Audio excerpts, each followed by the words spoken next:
that resource. However, that resource is leaving out parents. And so I think parents would, well, I guess I'm putting this out there that I'm encouraging parents to be part of that access, be part of that education instead of leaving it up to everyone. So have that be something that you want to take on for yourself. So, and we're going to talk as to how you can play a role. Morning, Rose. Okay, so I like that. Also, when should you start the conversation? When should you start talking to young people about substance use? Oh, well, I don't think you can probably talk too soon, to be honest. Anytime. And it sounds kind of silly to say that, but really, there's really not a starting point. I mean, you can start anytime. Probably sooner the better. As soon as, I mean, your behaviors, even not even saying a word, the actions that you show, the caring and love and support that you extend to your kids, even when they're little babies, is communicating something right there, right? But as children get verbal, as children start, acting and behaving and learning and responding in good and bad kind of situations, I mean, you're gonna, as a parent, will want to get involved. So either praising them and supporting them when they're doing really wonderful things, or having to, involve yourself as a parent when you have to redirect some behavior, even when they're young. So when they're really young, but more so though, even when they get into school, when they get into activities, when they start having friends, and I guess the other side of this coin, the other side of your question as to when do I have to stop or when can I stop talking to my kids? That's a never. That's also pretty easy. That's a pretty easy question to answer, is that you're never going to stop. So take it from me, when your kids get older, you're still going to want to, listen and understand and love, but also share some insight from you. Are there any don'ts when it comes to having conversations with your young people about substance use? Any things you should shy away from? Yeah. I made a note this morning as I was, kind of getting ready for our conversation today, and I guess the big don't, and you're gonna shake your head when you say this, or you're gonna roll your eyes maybe when I say this, but for parents, I think the big don't is to not freak out. Don't freak out, because kids are perceptive. When you freak out, they're gonna freak out in their own way too. Okay, so don't freak out. And that would really be a goal, is to not to do that. There's not a parenting manual that says this anywhere. Okay, so I'm going to tell you right now, there's no such thing as perfection in parenting.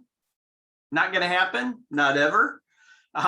There's no such thing as a perfect mom or a perfect dad or a perfect strategy.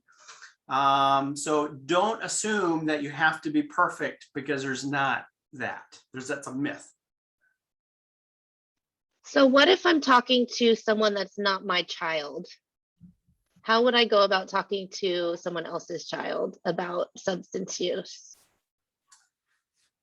Well, yeah, when it comes, and that's a touchy one, because parents don't want to feel, no one ever feels very comfortable, when you see your friend's kid or the neighbor's kid, or even a stranger, I suppose. What do I do? Do I say anything? Is it my place to do that?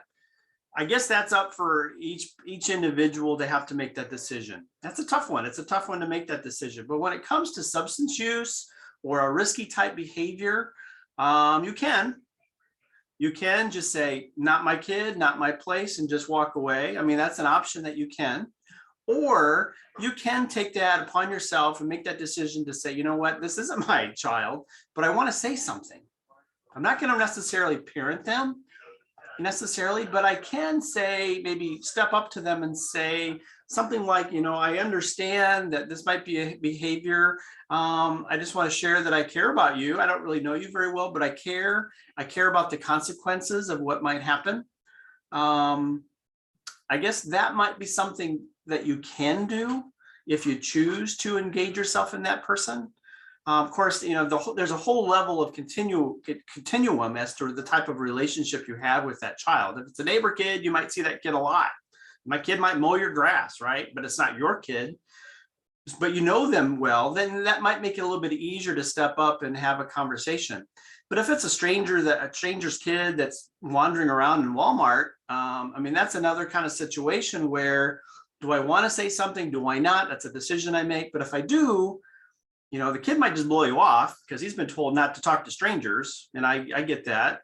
But for your own peace of mind, feeling like at least you wanted to attempt to share, then go ahead and do that. Or at least getting that kid to a place where it's safe, or a place where that child will be cared by, someone else if it's not you. I love that. I care about you. I think that's a great way to start. I care. Yeah. So I have an 11-year-old son, and right now his response to any conversation we have is absolutely not. That's going to hurt my brain. I want to reach my full potential, because he's kind of just throwing back at me what the things that he's heard me say.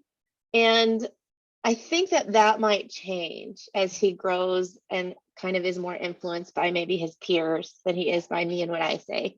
So how do you have any guidance or direction for when that conversation starts to shift from he's really firm in, I don't want to do that, to questioning and maybe experimenting a little bit? Okay. Yeah. Okay. Well, I'm going to answer your question in this kind of way. Okay. You said your son is 11. Okay. That's a tough age, right? And you're kind of in the throw of it right now with that. But I'll share with it this way. And a lot of it's based on my experience, but also in part of in my professional life as well. But in my own personal experience, being told what to do or how to do it just adds additional stress onto a very stressful life. 11 can be very stressful, more than you even realize, right? So being told what to do, how to do it, I'm right, I'm your mom, you're not, that can make it very stressful. And I don't know if we want to add any more stress. So forcefulness tends to backfire. But here's what I would encourage you to do. And again, this is not in a parenting manual. So we're going to have, parenting is a process of having to learn what to do and what to say, things that are not comfortable or things that are not easy. Okay. You're not going to read that anywhere in any parenting manual, but a lot of parenting is doing things that we just are uncomfortable doing. All right. However, this is one of those things where I would encourage you to take their perspective for a minute. And this is going to force you to have to utilize some skills that maybe you haven't always used, or again, are not comfortable in using, but your listening skills, your ability to attempt to understand where they're coming from, supporting them, caring. You like that word. And you're also going to love. Okay. You're going to love them. But what this forces you to do is slow life down a little bit so that you can consider their perspective to get a better sense of the purpose of their, whatever that substance or behavior is that you're maybe finding as a concern. It helps you to gain things from their point of view, from their point of view. And by doing that as a mother or a father is that you're validating, you're affirming them, but also improving your ability to tune in what might incentivize them to change. Okay. So listening, caring, unless you're in crisis mode. Okay. If you're in crisis mode and your kid is in crisis, then this whole, you're not going to take a lot of time to try to understand and listen and empathize. You're just going to act and respond as an appropriate parent would. However, if you're having if your goal is to engage and talk with your kid, it's not a crisis, then really try to slow life down a little bit on your part and to say, tell me a little bit about what it's like being 11. Getting from their point of view, and this means asking and listening without expressing any judgment. Okay. Again, this is going to be uncomfortable for us parents a lot of the time, but expressing without any judgment what's going on in their life. What does a particular activity or a substance do for them? Or your friends. Okay, you can even take some of that personal out of it and say, being 11, I bet you've seen a lot of things going on in your friends' lives. What is that like? What do you think what are some of the downsides to some of these behaviors in your friends? What do you hear? What's it like being 11? All of those kinds of questioning, you're going to learn a lot. If you can remain a sense of calm or a sense of empathy or understanding, you're going and safety when you're not freaking out, which is kind of the goal, right? If you're not intensifying and closing doors, but rather opening them by showing that interest in validating them in their life that they're living and their friends, you're going to learn a lot. And you're probably going to want to write some of these things down later after your conversation with them. Just say, okay, now I know this. I'm going to write this in my journal today because I might need that information later in the future. So it is that communicative ability that maybe will require some practice, but that will open up those doors and having that conversation. Thank you so much. I'm learning so much. This is awesome. Yeah. So what if hypothetically, we have an older teen who's not had a history or a consistent past of having those conversations and is hesitant or kind of closed off? Do you have any tips for a parent or trusted adult who's trying to kind of get those doors open, but at a later stage where there hasn't been a history? Yeah, well, I would still utilize some of these things we just talked about. Non-judgment. About the time we have a judgment call, somehow that communicates I'm wrong, I'm right and you're wrong. That kind of hierarchy. Unfortunately, that's gonna keep things closed. When you're at a level where I'm mad or I'm really upset at you, and I create this boundary that says I'm right and you're wrong, it's not going to open up the doors very much. However, by reducing that judgment, that kind of that levels the playing field or communication field, really, where I just care. I just want better, So by having that more of a level environment where you're listening and understanding and wanting to support, even at that age, okay, young kids or even 30-year-old kids, okay, if we're able to achieve that sense of balance, we're going to get more information, and I'm going to be able to communicate information, and the receptivity to what I would like to share is going to come better. However, how do I sometimes get these conversations started without just being a bulldozer and just come right out and word vomit all over the place and make them feel bad? I would try like a strategy of utilizing some teachable moment opportunities, like and maybe even attempting to not make it personal. Talk about other people. Talk about maybe things that are in the local news or situations that might have happened in your local community, or talk about celebrities that are in the news, and maybe you can still get to the topics you want to get to with your son or daughter, regardless of the age. But by using it but by getting there by utilizing other teachable moments or teachable people that you're familiar with. It could be from the media, it could be from the newspaper, it could be from down the street.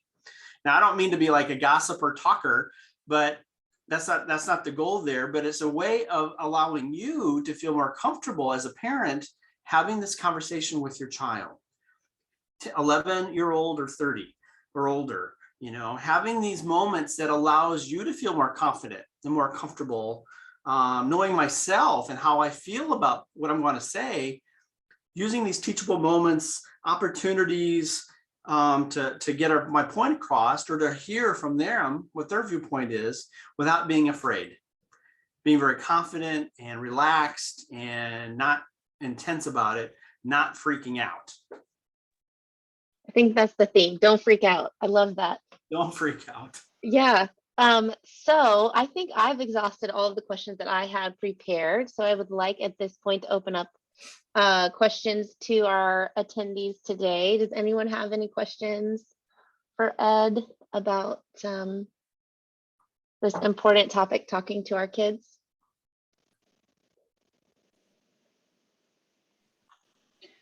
I'll start us off. So, and I think that this was slightly addressed a little earlier, and I do apologize. I was kind of in and out for a second. So if I am making you repeat yourself, just tell me, go back and watch the recording. But we talked about kind of, okay, how do we start these conversations with our kids? Do you have any suggestions on, like, very early on in life, how to make it so our kids feel comfortable opening up to us in the first place, and how to kind of start that relationship as early as possible? So, maybe it is about drugs, but about all things in life, and kind of how to start them out early so that you have that open relationship throughout their whole childhood. Yeah. Was that already addressed? Well, Samantha, that's really good. I'm glad you said that. And we've talked about a little bit about those things, but something that I didn't say earlier that I want to say right now, because you brought it up, I think, and again, this is very Zen-ish, I guess you'd say, but we're talking with kids, right? But I think the very, very, very first step is getting to really know yourself first. And this is probably some reflection time.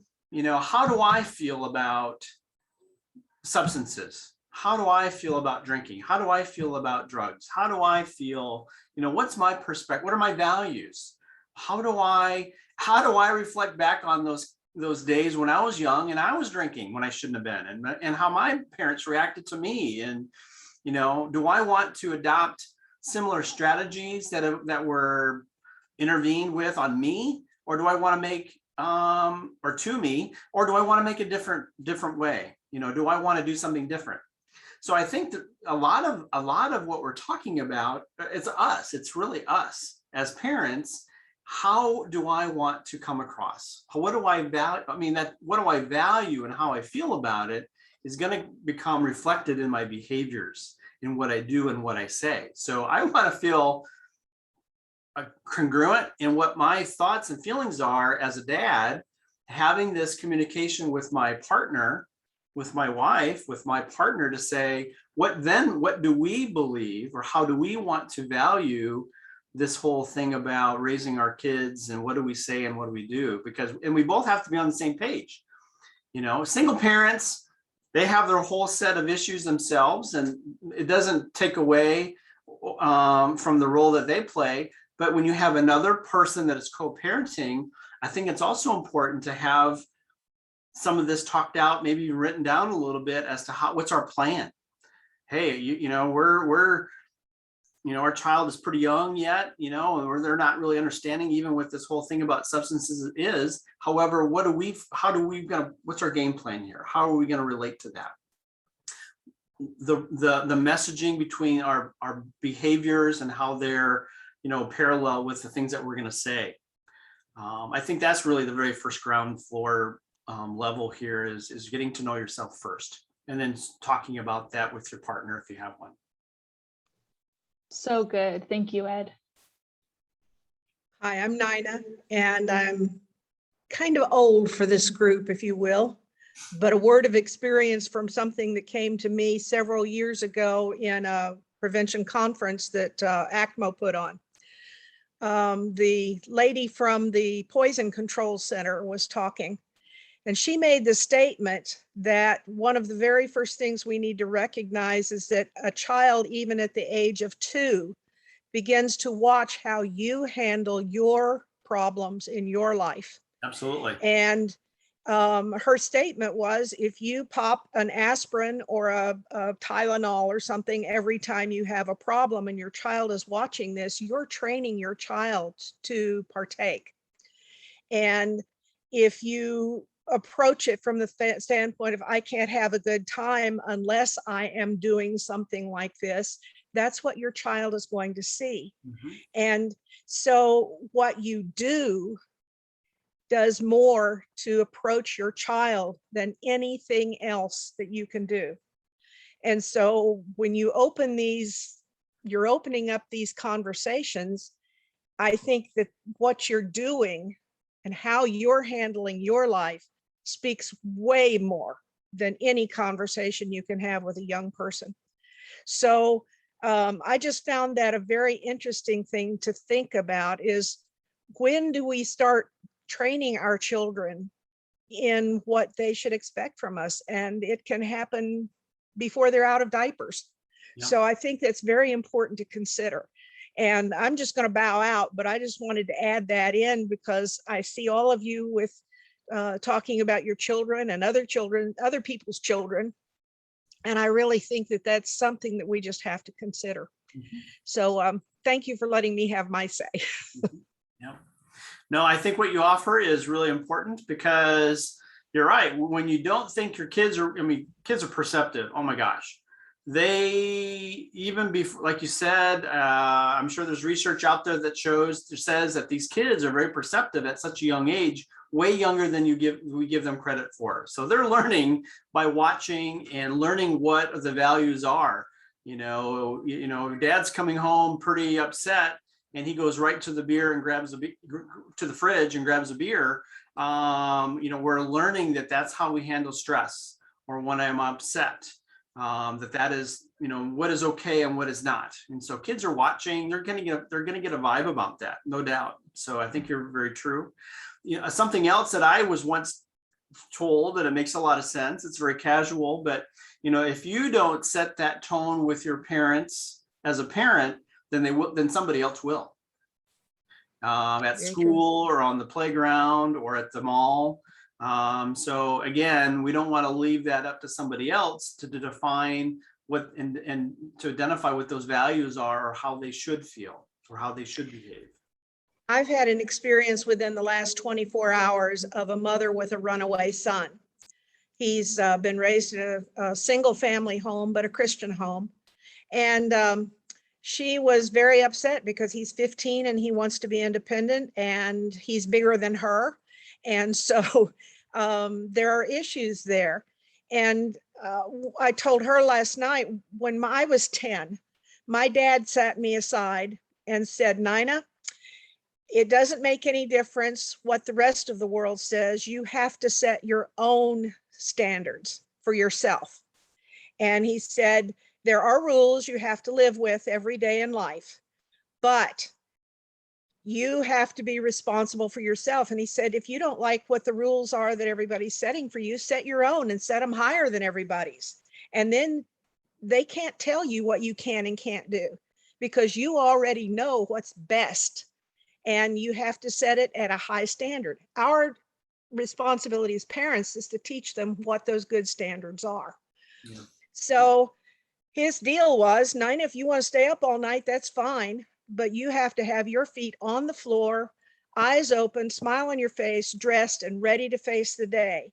And then you're responsible for all the rules for the rest of your life. And you have to pay the consequences. But these are what the consequences are. Mm-hmm. And that was the most freeing epiphany I ever had in my life. And I've run my life that way ever since, because my standards are higher than everybody else's for me. That doesn't mean I set them to a point I can't live with them, because he taught me moderation. But I think that when we start talking with our children at a very early age, if we teach them to be responsible for themselves, then we don't have to be responsible for them. We can guide them, but it's not our responsibility to pay their choices or their consequences for their choices. A topic to address. I love that, Nina. Thank you. So really quick before we wrap it up, because we're approaching 9, Samantha and I both have dropped a few excellent resources into the chat. The first one that Samantha put in the chat is talkaboutitmo.com. They're free kits that guide you kind of through having conversations, and they're age specific. So check that out when you get the chance. I put the SAMHSA website for Talk They Hear You. It's full of resources about talking to your kids, and there's some specific information about different substances, as well as answering tough questions and things. So if you'd like more information on any of the things that we've discussed, I encourage you to check out those resources. Daniel, you came off of mute. Did you have a question? No, I'm good, thanks. Oh, okay. All right.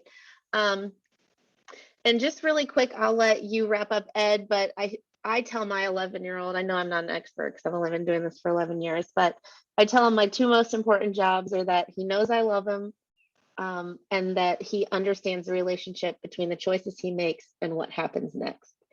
And Brad also dropped a great resource in the chat. It's created by Taupe and the Vape Prevention Coalition, and check that out. I think, is that the website that you? It's just a worksheet. It's a tips on talking to kids about vaping. It's something Beautiful. that is a worksheet that our coalition's created with this latest mini grant, and we actually haven't released it yet, but it'll be Oh, shared with some parent groups hopefully shortly. I'm Excellent. looking at it now. It's amazing. Everybody check that out. It's specifically Thanks. about vaping. Thank you, Brad. All right, so I'm just gonna let Ed kind of hit us with your final thoughts. Wow, we could talk about this for all day, all for the rest of the hour. I think what we kind of where we went was really good today. I think just to sum up is, the information like what Brad just dropped into the chat, fill yourself up with information like that, because we're not experts. We're not professionals. We're just parents doing the best we can, and we're not perfect.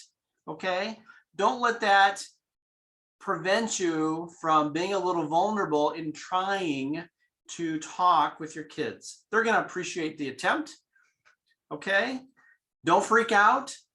We're going to be a little bit like those ducks on top of the water. We're on the top of the surface. We're pretty calm and collected, but underneath the water, we're paddling really quickly, right? And that's okay. But don't let that, or those feelings of I don't know how to do this, prevent you from trying. Let your heart open up and have some conversation with your kids. You both will learn a lot. I love it. Thank you so much. I don't know about everyone else, but I'm taking so much away from this prevention perk this morning. I appreciate everyone for being here. And Ed, thank you so much for all of the information. It will be so useful and helpful. And I hope everyone enjoys the rest of their Thursday. Okay. It's good to see everyone. Bye. Thank you.